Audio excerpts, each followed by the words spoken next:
और चलिए ब्रेक के बाद एक बार फिर से आप सभी का स्वागत है। मैं हूं आपके साथ मनीषा शर्मा और इस वक्त एक बड़ी जानकारी आप तक साझा करें। प्रयागराज में आज से माघ मेले का आगाज हो रहा है। पौष पूर्णिमा पर पहला मुख्य स्नान होगा आज और पहले स्नान पर यानी आज के दिन पहले स्नान पर 15 लाख श्रद्धालुओं के आने की संभावना है। सुबह से ही संगम में श्रद्धालु आस्था की डुबकी लगा रहे हैं। सुरक्षा के कड़े इंतजाम किए गए हैं और ये बड़ी खबर आप तक साझा करें। सुरक्षा के कड़े इंतजाम के साथ साथ 10,000 पुलिसकर्मियों को तैनात किया गया है। मिनी कुंभ के तौर पर इसको आयोजित किया गया है। इससे पहले प्रयागराज में जो महाकुंभ आप कह सकते हैं वो आयोजित हुआ था और अब ये मिनी कुंभ के तौर पर ये सुबह सवेरे से जो श्रद्धालु वहां पर पहुंचे हैं उस दौरान की तस्वीर है। सुबह की तस्वीर आपको दिखा रहे हैं और यहाँ पर सुबह से ही श्रद्धालुओं का जो तांता है वो लगा हुआ है। जो भारी भरकम भीड़ है, श्रद्धालुओं का जो सैलाब है, आस्था का सैलाब है, वो संगम नगरी प्रयागराज में इस वक्त देखने को आपको मिल रहा है। हालांकि सुरक्षा व्यवस्था भी उतनी ही चाक चौबंद है। जो वॉलंटियर्स हैं लोगों को गाइड करने के लिए वो भी वहाँ पर लगातार नजर आ रही है। इससे पहले माघ मेला 2026 के जो प्रमुख स्नान है वो कब कब है वो आपको टीवी स्क्रीन पर एक साइड इन्फो के तौर पर हम दिखा रहे हैं। ग्राफिक्स के जरिए आपको दिखा रहे हैं कि कब कब प्रमुख स्नान होंगे। माघ पूर्णिमा 1 फरवरी और फिर उसके बाद महाशिवरात्रि 15 फरवरी, जिसके बाद इसका समापन ही हो जाएगा। तो महाशिवरात्रि के बाद के साथ ही इस माघ मेले का आयोजन जो चल रहा है उसका समापन हो जाएगा। मकर संक्रांति 14 जनवरी को है, उसमें भी एक प्रमुख स्नान माना जाएगा। मौनी अमावस्या 18 जनवरी को है, तब भी इसका एक प्रमुख स्नान रहेगा।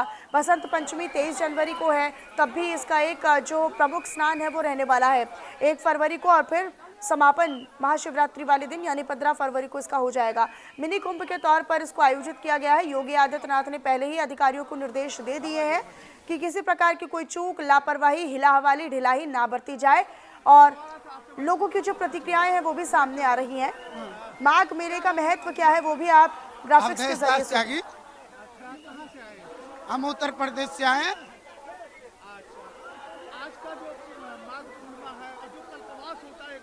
हाँ, इसका बहुत बड़ा महत्व है।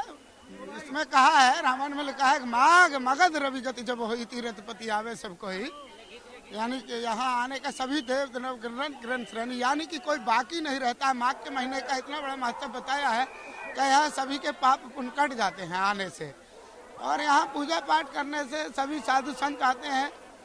यहाँ आने के बाद 1 महीना कल्पवास करते हैं, दान पुण्य करते हैं, व्रत करते हैं, कथाएं कराते हैं और जो भी देवता मनुष्य किन्नर प्रेत जिन जो भी होता है सभी लोग 1 महीना यहाँ वास करते हैं। सभी को ऐसा बताया गया है, रामायण में लिखा है कि भाई सभी 1 महीना माघ के महीने में तीर्थराज प्रयाग में रहते हैं और यहीं आके सब अपना भजन करते हैं, सब कल्पवास करके जाते हैं 1 महीना।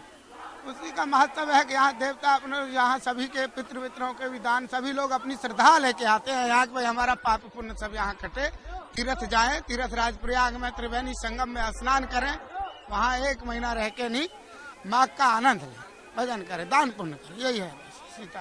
और क्या है, कुछ बोलना हम आते नहीं बच्चा, हम कभी माइक में बोले नहीं जीवन में। ये महात्मा लोग हैं सब बताते रहेंगे। रामायण के 2-4 चौपाई बोल दिए हो गया।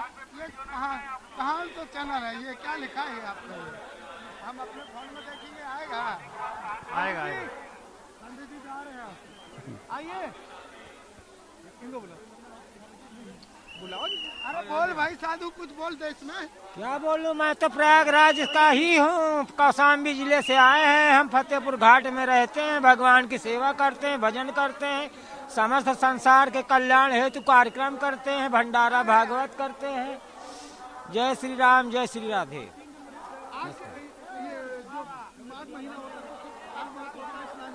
ये तो बहुत खास पर्व है, इसमें तो सभी को स्नान करना चाहिए। सारे तीर्थपति यहाँ पे आते हैं, देवी देवता, किन्नर, नर नारी सभी आते हैं, सबको आना चाहिए। यहाँ 11 महीना गृहस्थ में रहना चाहिए, 1 महीना तीर्थ स्थल में रहना चाहिए।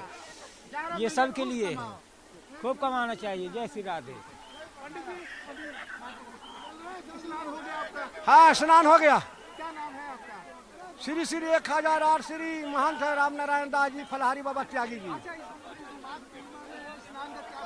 बहुत बड़ा महत्व है इसका। स्नान करने से मुक्ति मिल जाती है और सारे मनोकामना पूर्ण हो जाते हैं। जितना दान दक्षिणा करने वाले जो भी हैं उनका जो सोचे उनका कष्ट दूर हो जाता है। हाँ, और यहाँ बहुत मन कथा प्रसंग। और मेरे साथ मेरे सहयोगी इरफान खान जुड़े हैं फोन लाइन पर, इसी पर अधिक जानकारी वो अपडेट भी देंगे। इरफान, फिलहाल जो हम प्रतिक्रियाएं भी देख रहे हैं यहाँ पर साधु संतों की, वो काफी खुश और संतुष्ट नजर आ रहे हैं। फिलहाल इस माघ मेले को लेकर क्या अपडेट है, किस तरह की व्यवस्थाएं हैं?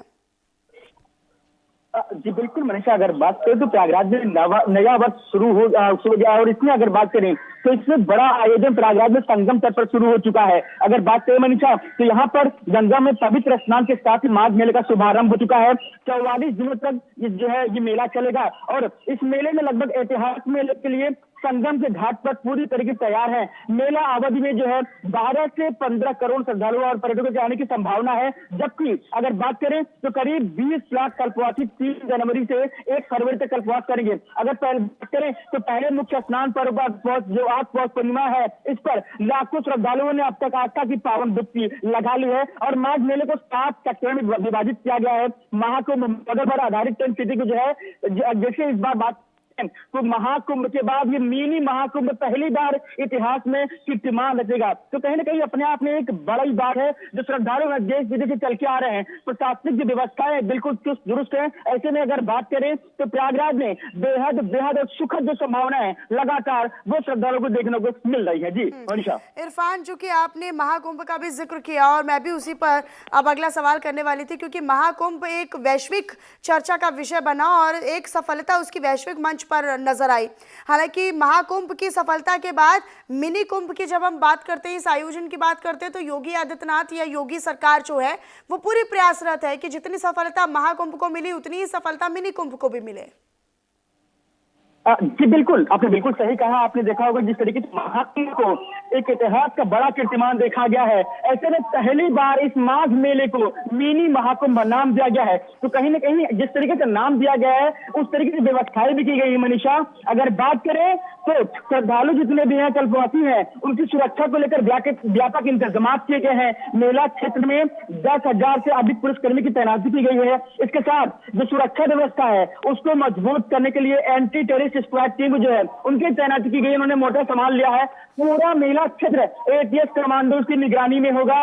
एनडीआरएफ, एसडीएफ जो अगर बात करें तो एसडी कमांडो की टीम की साथ में जितने भी सुरक्षाकर्मी, लगभग 10,000 सुरक्षाकर्मी की तैनाती। कहीं ना कहीं पहली बार पूरे माघ मेले को एआई कैमरा किया गया है। जितने भी अराजक जो तत्व हैं, जो गतिविधियां हैं, उनसे वो कोई खुराफात ना करने पाए, वो उसके लिए विशेष सुविधाएं, विशेष निगरानी की जा रही है। तो यानी कैमरों से भी निगरानी की जा रही है इरफान, कैमरों से भी। पुलिस की आंखें तो है ही, पुलिस की सक्रियता तो है ही, कैमरों से भी निगरानी रखी जा रही है लोगों पर।